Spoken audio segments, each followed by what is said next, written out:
Hey, welcome back to The Bible is Art. I'm sorry, I know I've been gone for a long time. I just moved in to a new home and doing a lot of work, but I won't bore you with that because today I want to talk about Dante and Beatrice. Okay, so here's the thing that's always kind of bothered me about the Divine Comedy and Beatrice. And if you don't know about this, Beatrice was this sort of love infatuation of Dante when he was young. I think he first saw her when he was 9 years old. And then she becomes this image, his guide when he gets to heaven through heaven. And so she's this like symbol of like divine beauty. Okay, that's all fine, except for the fact that he never married her and he married another woman, not her. So he's writing this thing and like the height of beauty is someone who's not his wife.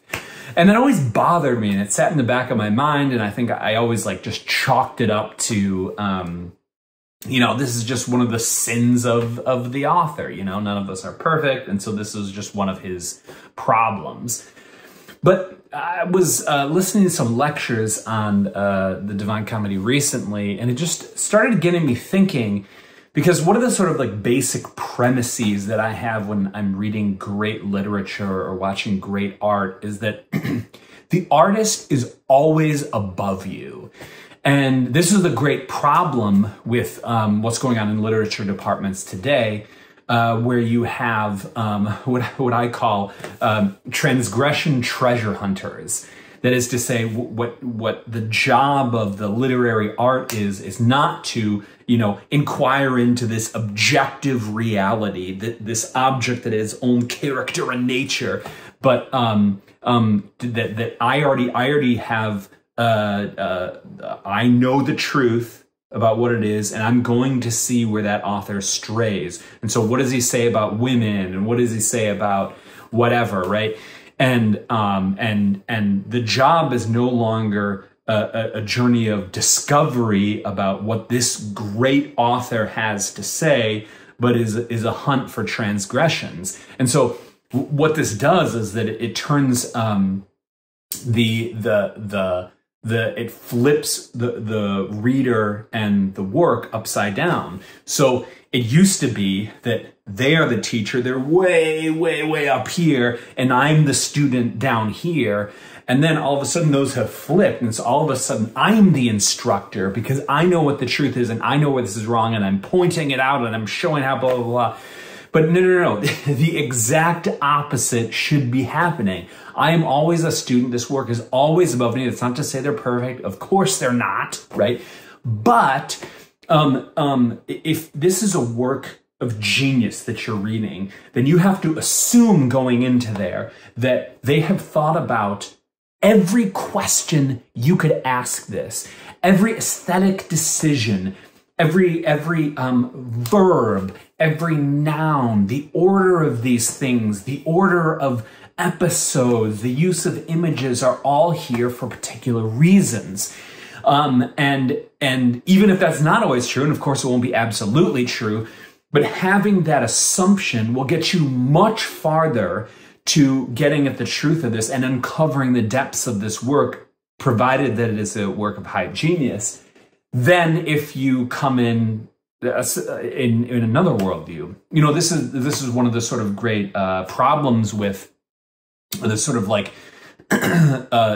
scientific worldview today. It's like, if you just have the right method, then that will ineluctably unfold the world to you, right? And so if you can just like plug this into a computer and you just be on your way, but that's absolutely not true, right? And this connects for the Christian to the whole tradition about our affections and our desires and our being renewed and our orientation that directs us in the proper way. Now, of course, method has a place, blah, blah, blah, of course, but we have to be, we have to be properly disposed to objects, to the phenomena, And the more that we are properly, you know, it's this like hermeneutical spiral. The more we're properly disposed, the more we'll learn, and we'll keep going down and down and down and down. And we'll get to be more and more unfold the object, right? Whether poem or artwork or whatever it is. So we need to have the disposition that this is a work of high genius. So to the punchline. If this is true, then that must mean that there is a reason that Dante chose to have Beatrice be this muse here.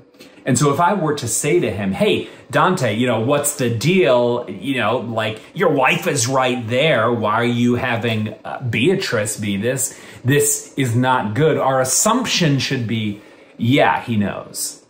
Our assumption should be, yeah, he's made that decision for a reason.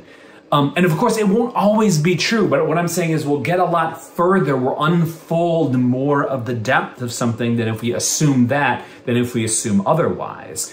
So then we must ask, okay, so if he did that for a reason, if he knows that this is untoward, if we know this is like dirty and people are gonna read it and be like, Dante, this is something wrong with you, why are you doing this? And he's like, I know, I'm doing that for a reason. Then, what's the reason? Well, I think what Dante is doing is that he's well aware, and we can talk in you know his work before La Vita Nuova. He talks about how he wants to write this grand story, and there's various aspects throughout the Divine Comedy where it's clear that he is aware of his genius.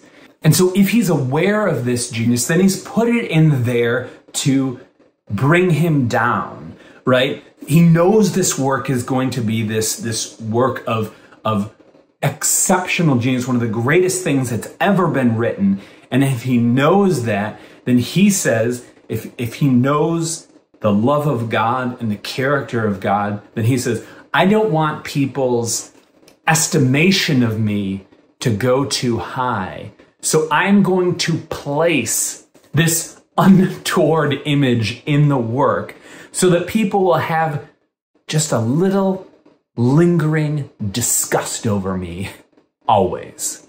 That's what I think Dante is doing. I think it's genius. It's just a subtle thing to bring himself down, a subtle act of humility. Yeah, let me know what y'all think. Also, Baylor is doing 100 days of Dante where they're reading it through, and Ralph Wood, who's a great scholar, is providing video lectures that you can watch. And so I think you can go to 100daysofdante.com and read through and watch through. It will be wonderful. Thank you so much. If you'd like to support your channel, you can go to patreon.com/thebiblesart. Also, if you go to thebiblesart.com/newsletter or something, I don't even remember. You can sign up, and so anytime I post a video, I can send you an email. That's the only reason I do that. I don't spam this stuff. So, if you have any questions, leave them below. Thank you so much. I'll see you later.